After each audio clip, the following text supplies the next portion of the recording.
Hello students, good morning, good afternoon and good evening. कैसे हो आप सब? उम्मीद है बहुत ही अच्छे होंगे। और आपका स्वागत है आपके फेवरेट यूट्यूब चैनल जिसका नाम है आरबीएससी ऑनलाइन क्लासेस। तो पिछले कुछ लेक्चर में हम सदिश के बारे में बात कर रहे हैं और आपके इतने अच्छे कमेंट आ रहे हैं, आपका इतना अच्छा रेस्पॉन्स आ रहा है जिसको पढ़ के बहुत अच्छा लग रहा है कि आपको समझ में आने लग गया है। ठीक है, तो पिछले लेक्चर में हमने कुछ न्यूमेरिकल किए थे और आपने वो न्यूमेरिकल समझे थे। आपको उसी तरह के और न्यूमेरिकल अगर प्रैक्टिस के लिए करने हैं तो आपको हमारा एप्लीकेशन जो है आरबीएससी ऑनलाइन क्लासेस की, वहां पर जाके आपको प्रैक्टिस सेट में आपको ऐसे क्वेश्चन मिल जाएंगे। तो आप वो प्रैक्टिस करो। कोई भी डाउट होता है कमेंट में बताइए, मैं उसको नेक्स्ट वीडियो में आपके सारे डाउट्स को सॉल्व कर दूंगा। ठीक है, तो आज का टॉपिक स्टार्ट करते हैं। सदिशों का त्रिविमीय वियोजन तथा दिक्कोजियाएं। इंग्लिश में बोलते हैं resolution of vector in 3 dimension and direction और डायरेक्शन कोसाइंस। क्या बोलते हैं? Resolution of vector in 3 dimension और डायरेक्शन कोसाइन। तो त्रिविमीय, किसी सदिश का त्रिविमीय सदिश का मतलब है कि उसके तीनों दिशा में मान है एक्स, वाई तथा जेड। अगर किसी सदिश के तीनों दिशाओं में मान हो, एक्स दिशा में भी उसका कुछ मान हो, वाई दिशा में भी कुछ मान हो और जेड दिशा में भी कुछ मान हो, तो हम कहेंगे वो त्रिविमीय सदिश है। यदि किसी सदिश का मान केवल दो ही दिशा में हो, जैसे एक्स और वाई दिशा में ही हो, हम बोलेंगे वो दो विमीय सदिश है। ठीक है, अगर किसी सदिश का केवल एक ही दिशा में मान आ रहा है, जैसे एक्स या वाई या जेड, तो हम बोलेंगे एक विमीय सदिश। समझ में आई बात सबको? तो त्रिविमीय का मतलब है किसी सदिश का तीनों दिशा में कुछ मान है। जैसे कोई सदिश यदि ए वेक्टर है तो उसका एक्स दिशा में मान होगा ए एक्स, वाई दिशा में मान होगा ए वाई और जेड दिशा में मान होगा ए जेड। तो हम बोलेंगे ये त्रिविमीय सदिश है। यदि एक हटा लिया जाए तो दो ही दिशा में मान रह गया, हम बोलेंगे द्विविमीय सदिश। एक और हटा लिया जाए तो एक ही दिशा में मान रह जाएगा, हम बोलेंगे एक विमीय सदिश। आ रही बात समझ में? ठीक है। अब वियोजन का मतलब क्या होता है? दो चीजें होती हैं, संयोजन, कॉम्बिनेशन, वियोजन, रेजोल्यूशन। वियोजन मतलब तोड़ना, सदिश को तोड़ना या अलग अलग दिशाओं में इसका मान ज्ञात करना। जैसे एक सदिश है त्रिविमीय, तो त्रिविमीय सदिश को कैसे लिखा जाता है? एक्स दिशा में ए एक्स आई कैप, वाई दिशा में ए वाई जे कैप और जेड दिशा में ए जेड के कैप। जेड दिशा में इसका मान ए जेड है। तो तीनों दिशा में अलग अलग मान बताने को ही सदिश का वियोजन कहते हैं। जैसे एक्स दिशा में इसका मान है ए एक्स, वाई दिशा में इसका मान है ए वाई और जेड दिशा में इसका मान है ए जेड। तो किसी त्रिविमीय सदिश को या किसी त्रिविमीय सदिश के अलग अलग दिशाओं में जो मान होते हैं, एक्स, वाई तथा जेड दिशा में जो उसके मान होते हैं, उन्हीं मानों को हम क्या कहते हैं? हम कहते हैं घटक। या ये सदिश का एक्स दिशा में घटक, ये सदिश का वाई दिशा में घटक, ये सदिश का जेड दिशा में घटक। समझ में आ रहा है बात? यहां पे लिखेंगे एक्स दिशा में घटक, वाई दिशा में घटक, ठीक है, इसको बोलेंगे जेड दिशा में घटक। और इसी को बोलते हैं सदिशों का वियोजन। आगे सबको बात समझ में? दिक्कोजियाएं क्या है, इसको हम आगे लेक्चर में देखेंगे। आगे देखिए। तो सबसे पहले माना एक सदिश त्रिविमीय है और उसके तीनों दिशा में कुछ मान है, तो सबसे पहले मुझे त्रिविमीय सदिश यहां पर बनाना होगा। तो बनाते हैं त्रिविमीय सदिश। तो यहां देखिए, यहां आपको एक क्यूब दिख रहा है, एक घन दिख रहा है। ठीक है, इसमें मैं 3 दिशाएं बनाता हूं।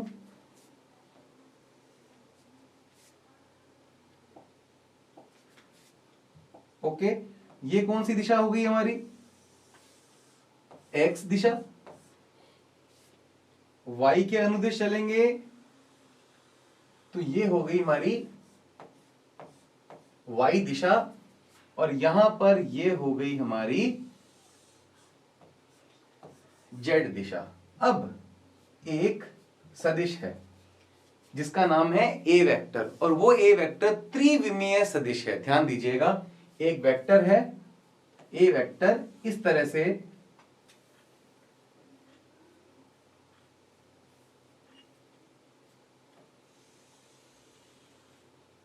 ये देखिए, ये सदिश है, इसका नाम है a वेक्टर, ठीक है।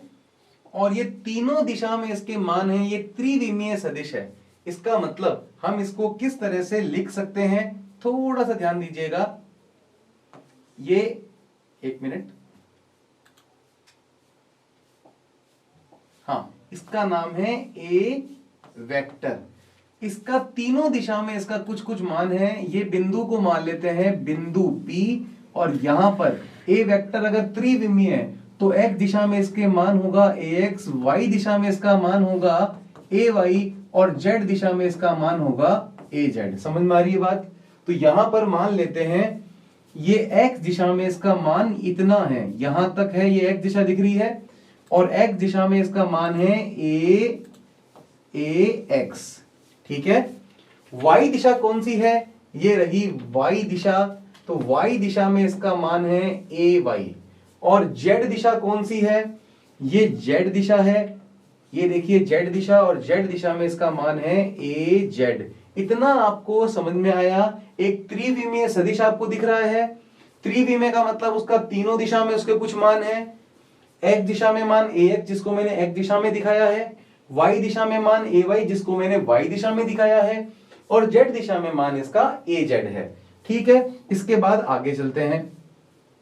अब मान लीजिए ये a वेक्टर x दिशा से जो कोण बना रहा है वो अल्फा है। मान लीजिए ये x दिशा से a वेक्टर और x दिशा के मध्य जो कोण बन रहा है वो अल्फा है। तीन कोण लेंगे तीनों दिशाओं के लिए, अल्फा, बीटा और गामा। सुना होगा ना सिंबल आपने, अल्फा, बीटा और गामा। तो x दिशा वाला सदिश a वेक्टर से कितना कोण बना रहा है? अल्फा। अब y दिशा वाला जो ay घटक है, ये देखिए ay घटक, ये a वेक्टर से कितना कोण बना रहा है? ये कोण बना रहा है बीटा, ठीक है। और z दिशा वाला घटक a वेक्टर से, ये z दिशा घटक दिख रहा है आपको, ये a वेक्टर से कितना कोण बना रहा है? मान लीजिए गामा। सब किससे कोण बना रहे हैं? a वेक्टर से। वंस मोर, एक बार फिर देखिए, एक बार फिर देखिए, ax, ये रहा ax और a वेक्टर के मध्य कोण कितना बन रहा है? अल्फा। ay और a वेक्टर के मध्य कितना कोण बन रहा है? बीटा। और az और a वेक्टर के मध्य कितना कोण बन रहा है? गामा। ये बात आपको समझ में आई या नहीं आई?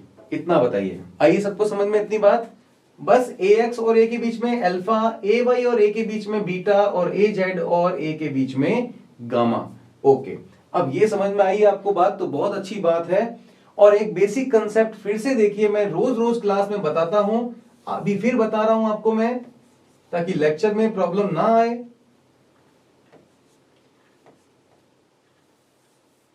बस देखते रहिएगा, पूरी क्लास देखते रहिएगा, समझ में आएगा, ये मेरा वादा है आपको, क्योंकि हमारी जिम्मेदारी है आपकी तैयारी, ठीक है। इधर देखिए, तो ये है a वेक्टर, और ये यहां से थीटा एंगल बना रहा है, थीटा कोण बना रहा है x अक्ष से।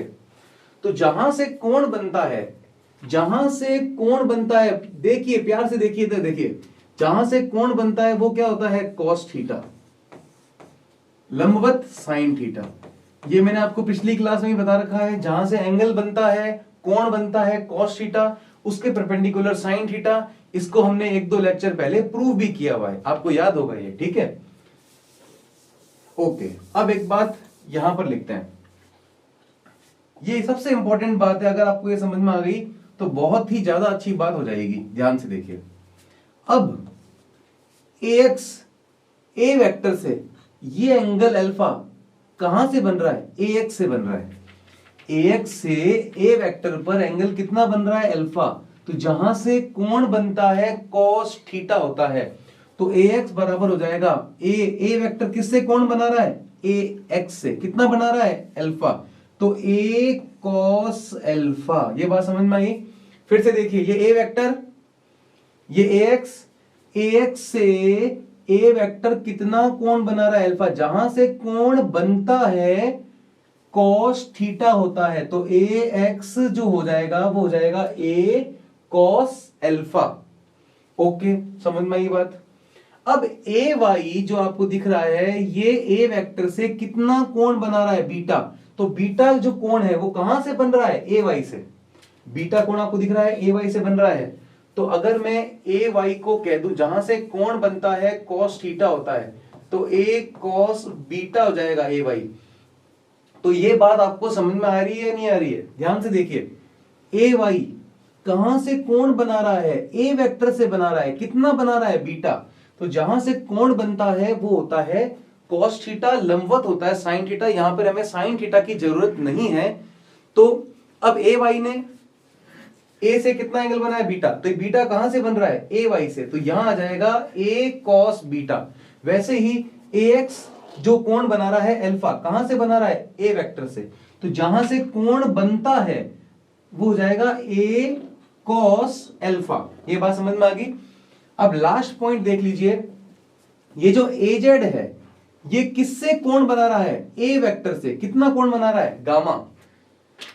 तो इसको लिख देंगे ए जेड बराबर ए, बताओ ये ए जेड और ए के बीच में कितना एंगल बना, गामा। तो जहां से कोण बने cos थीटा, ए cos गामा। ये बात आपको समझ में आ गई थी क्या, फिर से बताता हूं आपको मैं। ये देखिए, ये ए है, ये थीटा, ये थीटा कहां से बन रहा है, ए एक्स से। तो जहां से कोण बनता है वहां पर cos थीटा होता है, तो ए cos थीटा। उसी तरीके से यहां पर ए एक्स बराबर ए cos अल्फा, ए वाई बराबर ए cos बीटा, उसी तरह से ए जेड बराबर ए cos गामा। ये सबसे महत्वपूर्ण बात थी। इसको आपको, अगर आपको समझ में आ गया तो 99% टॉपिक आज का आपको समझ में आ गया। आगे चलते हैं। ओके, तो हमें इतना जो पता लग गया है उसे हम फिर से लिखते हैं। तो x दिशा में जो घटक बना ax, उसका मान कितना था, a cos अल्फा। तो ये हमारे पास आ गई है समीकरण नंबर 1। y दिशा में जो घटक बना था उसका मान कितना था, a cos बीटा। ये हमारे पास समीकरण नंबर आ गई है 2। और a जेड दिशा में कितना कोण बना था, गामा। ये हमारे पास समीकरण नंबर आ गई है 3। ठीक है। उसके बाद त्रिविमीय सदिश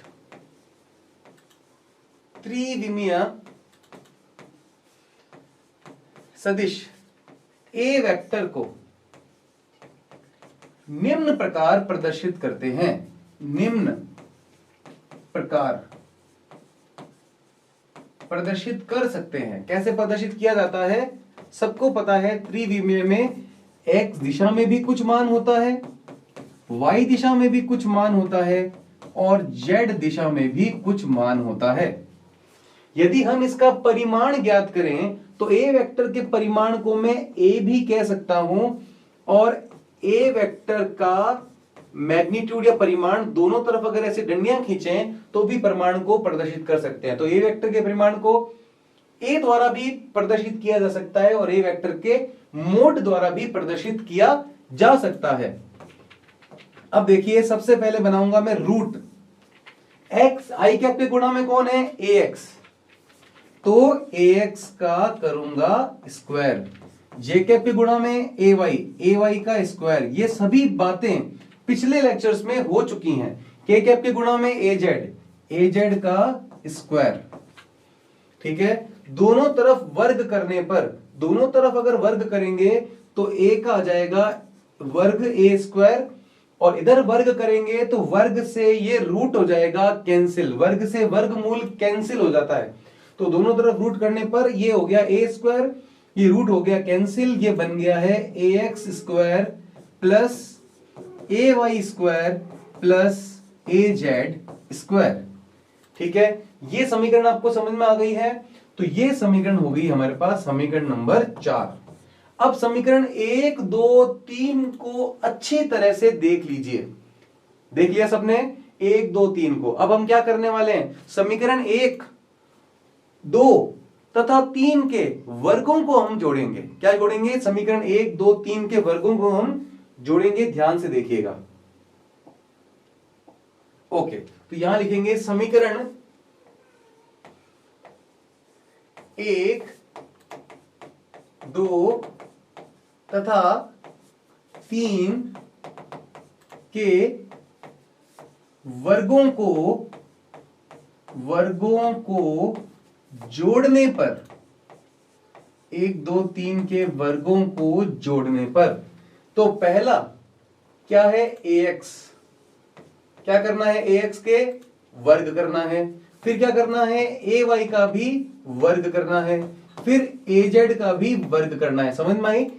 पहली समीकरण क्या थी, देख लीजिए, ax ay तथा az के वर्गों को जोड़ने पर, तो इसका वर्ग कीजिए ax स्क्वायर, इसका वर्ग कीजिए ay स्क्वायर, इसका वर्ग कीजिए az स्क्वायर। तीनों के वर्ग को हमने जोड़ा है। ठीक है, अब बराबर वाले क्या है, a cos alpha, a cos beta, a cos gamma, ये देखिए मान रख देंगे। तो ax का मान क्या था, a cos अल्फा, ठीक है, तो इसका भी वर्ग करना होगा। ay की जगह ay का मान रख दीजिए, क्या था ay का मान, a cos बीटा, इसका भी वर्ग करना होगा। और az का मान कितना है, a cos गामा, और इसका भी हमें वर्ग करना होगा। ठीक है, अगले स्टेप में देखिए पीछे, ax square plus ay square plus az square का मान कितना है, a स्क्वायर। ये देखिए समीकरण 4 से, तो आपको पता है समीकरण यहां पे लिखेंगे, समीकरण 4 से ये पूरी चीज a स्क्वायर के बराबर हो जाएगी। ax square plus ay square plus az square किसके बराबर हो जाएगा, a स्क्वायर के बराबर हो जाएगा।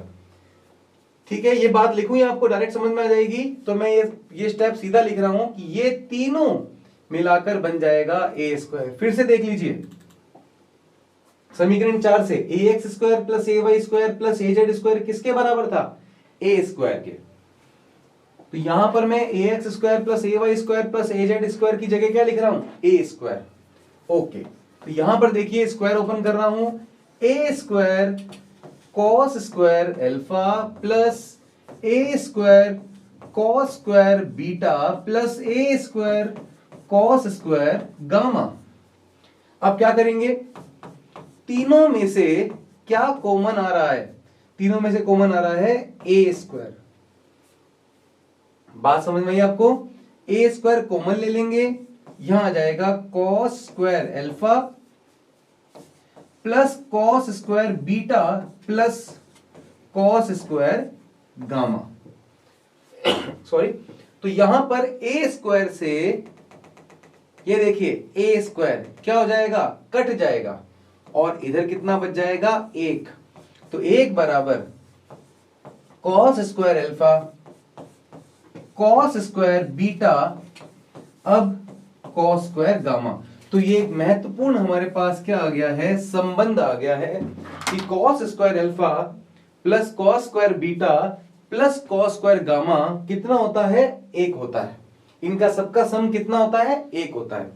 अब बात करते हैं, अभी टॉपिक इस पर हम न्यूमेरिकल भी करेंगे, अच्छी तरह समझ में आ जाएगा आपको आगे। अब क्या होता है, आपको ये पता लग गया है कि ax जो हमारे पास था उसका मान कितना था, a cos अल्फा। तो यहां से अगर हम cos अल्फा का मान ज्ञात करें तो कितना आएगा, cos अल्फा बराबर आएगा ax, ये a डिवाइड में चला जाएगा। ठीक है, उसी तरीके से यहां पर देखिए ay बराबर क्या था, a cos बीटा। तो यहां पर ay अपॉन में a डिवाइड में ले लीजिए a को, तो कितना आ जाएगा, ay अपॉन में a cos बीटा। उसी तरीके से आपको पता है az कितना था, a cos गामा। तो az अपॉन में a कर लीजिएगा, तो कितना आ जाएगा, cos गामा। ठीक है, इधर देख लीजिए आराम से। अब ये जो इसको नाम है, इसको बोलते हैं, बताइए कभी भी कोई भी कोण होता है तो कोण हमेशा दिशा बताता है। कोण हमेशा क्या बताता है? दिशा। उसके लिए देखिए कि मेरे पास मान लीजिए ये बंदूक है, ये देखिए, अगर और आप मेरे सामने हैं, ठीक है, अगर मैंने फायर किया तो ये कहां जाएगी? आपके पास। लेकिन हल्का सा यदि अगर कोण बदल जाए, ये देखिए, आप कहोगे सर कोण बदल लो यहां से, ये लीजिए मैंने कोण बदल दिया, ये देखिए कोण बदल दिया। अगर अब ये कोण बदल चुका है, अब मैंने फायर किया तो ये आपके पास लगेगा? नहीं। तो कोण बदलने से दिशा बदल जाती है। अगर मैंने ये ऊपर कर लिया तो कोण बदल दिया ना, तो देखो दिशा बदल गई। ये कोण बदला तो दिशा बदली है। समझ में आई? सबको बात समझ में आई? तो कोण बदलने से दिशा बदल जाती है। तो कोण किसको बताता है? दिशा को। और दिशा को हम यहां पर बोल रहे हैं दिक्, और इंग्लिश में इसको बोल रहे हैं डायरेक्शन। और कॉस को हम बोलते हैं, मैथ्स में क्या बोलते हैं, गणित में बोलते हैं कोज्या, और इंग्लिश में बोलते हैं इसको कोसाइन। क्या बोलते हैं भाई? कोसाइन। तो कोसाइन बोलेंगे इंग्लिश में, और हिंदी में बोलेंगे कोज्या। कोज्या। तो दिक् कोज्या। दिक् कोज्या क्या होता है? समझ में आ गया? इसको बोलते हैं डायरेक्शन कोसाइन। डायरेक्शन किसने बताई? दिशा किसने बताई? कोण ने। ये कौन है? कोज्या। दिक् कोज्या। ये कौन है? कोण। कोण मतलब दिशा। तो दिक् और ये कोज्या। तो कभी भी पूछेंगे दिक् कोज्याएं क्या होती हैं, तो cos alpha, cos beta, cos gamma को दिक् कोज्याएं कहते हैं। तो यहां पे लिख देता हूं, कॉस अल्फा, कॉस बीटा तथा कॉस गामा को दिक् कोज्या, दिक् कोज्याएं कहते हैं, तथा इन्हें एल, एम तथा एन से प्रदर्शित किया जाता है। तो कॉस अल्फा को लिखा जाता है एल, ये दिक् कोज्या है। कॉस बीटा को हम प्रदर्शित करते हैं स्मॉल एम से, और कॉस गामा को हम प्रदर्शित करते हैं एन से। इतनी बात समझ में आई? ओके। अब पीछे समीकरण नंबर, इसको कुछ नाम देते हैं। ये समीकरण नंबर आ गई थी हमारे पास 4, और ये जो संबंध था इसको हम देते हैं समीकरण नंबर 5। ये समीकरण नंबर 5 आ गई थी। अब आपको पता है, यहां पर आगे लिखते हैं, इसके बाद हमने ये पढ़ा, और इसके बाद लिखते हैं समीकरण नंबर 5 से। यहां लिखते हैं समीकरण नंबर 5 से। तो समीकरण 5 क्या थी? 1 बराबर cos square alpha plus cos square beta plus cos square gamma. अब कॉस अल्फा की जगह मैंने क्या माना है? एल। तो कॉस स्क्वायर हो रहा है, तो कॉस अल्फा की जगह एल लिखेंगे तो एल का भी क्या हो जाएगा? स्क्वायर। कॉस बीटा की जगह एम लिखेंगे तो एम का भी हो जाएगा स्क्वायर, और कॉस गामा की जगह एन लिखेंगे तो एन का हो जाएगा स्क्वायर। तो इसे इस तरह भी लिखा जाता है। तो इसी तरीके से ये जो हमारा टॉपिक था, ये था डायरेक्शन कोसाइन, दिक् कोज्याएं तथा सदिश का त्रिविमीय वियोजन। ठीक है, इसी टॉपिक पर। तो ये टॉपिक पर अगर आपको स्क्रीनशॉट लेना है तो आप अब ले लीजिए आराम से। तो ये था हमारा पेज नंबर 1, स्क्रीनशॉट ले लीजिए। ये पेज नंबर 2, ये पेज नंबर 3, ये पेज नंबर 4, ये पेज नंबर 5, और ये पेज नंबर 6। अब इसी टॉपिक पर, आज के टॉपिक पर हम एक न्यूमेरिकल करके देखते हैं कि क्या हमसे हो रहा है। और आपको बता दें कि ये न्यूमेरिकल प्रीवियस एग्जाम्स में पूछा जा चुका है। तो आपको अगर ये समझ में आ जाएगा, इसका मतलब आपको फिजिक्स सही लग रही है, और समझ में नहीं आया तो कोई डाउट है, और डाउट है तो आपको वीडियो फिर से देखनी पड़ेगी या कमेंट सेक्शन में मुझसे सवाल पूछना होगा, जिसको मैं आपको अगली वीडियो में बताऊंगा। ठीक है, ओके। तो इस न्यूमेरिकल को देखते हैं। यदि ए वेक्टर बराबर 2i cap plus 4j cap minus 5k cap है, तो सदिश ए वेक्टर की दिक् कोज्याएं हैं। तो अपन को दिक् कोज्याएं ज्ञात करनी है। ठीक है, तो दिक् कोज्याएं कभी भी क्वेश्चन में पूछें कि दिक् कोज्याएं ज्ञात करनी है तो आपको पता है ax को लिखना है सबसे पहले, यहां पे लिखना है सॉल्यूशन और यहां लिखोगे ax इक्वल टू a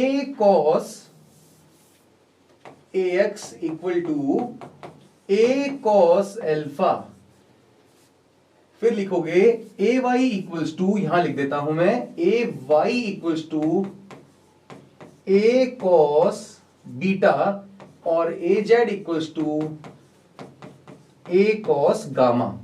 यहां पर आपसे दिक् कोज्याएं पूछी हैं तो cos अल्फा का मान ज्ञात करना है यदि, तो cos अल्फा बराबर क्या होगा, ax में a का भाग दे दो, ax बट्टा a, cos बीटा अगर निकालना है ये दिक् कोज्या है ay बट्टा a, और cos गामा अगर आपको निकालना है ये भी दिक् कोज्या है तो az बट्टा a। ठीक है, तो इस क्वेश्चन में पहले ax, ay और az के मान पता करते हैं और यहां पर लिखते हैं ax का मान, फिर ay का मान और फिर az का मान क्वेश्चन में देखकर यहां पर लिखते हैं। तो i कैप के गुणा में जो होता है वो ax होता है, तो ax कितना आ गया 2, ay आ गया 4 और az आ गया -5, 2 4 -5। यहां पर हम मान रख देंगे 2 4 -5। ठीक है, अब हम निकालेंगे a। तो याद कीजिए अभी टॉपिक में हमने a स्क्वायर क्या पढ़ा था, ax square plus ay square plus az square, अभी इसी टॉप लेक्चर में हमने पहले पढ़ा था। तो a स्क्वायर, ax का स्क्वायर कीजिए, 2 का स्क्वायर 4, 4 का स्क्वायर 16 और -5 का स्क्वायर, ध्यान दीजिए इधर -5 का स्क्वायर क्या आ जाएगा +25। ठीक है, जोड़ लीजिए, a स्क्वायर बराबर 16 और 4 20 और 25 45। तो a बराबर कितना आ गया अपने पास √45, कितना आ गया √45। ठीक है, अब हमें सबसे पहले किसका मान ज्ञात करना है, cos अल्फा। तो ये सभी मान आ गए हैं, तो अगले स्टेप में कर देते हैं जल्दी से।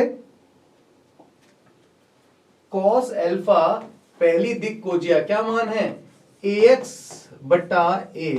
तो ax कितना था, देखिए 2, a कितना है √45, तो ax की जगह लिखेंगे 2 और a की जगह लिखेंगे √45। ठीक है, अब cos बीटा का मान क्या होगा, ay बट्टा a।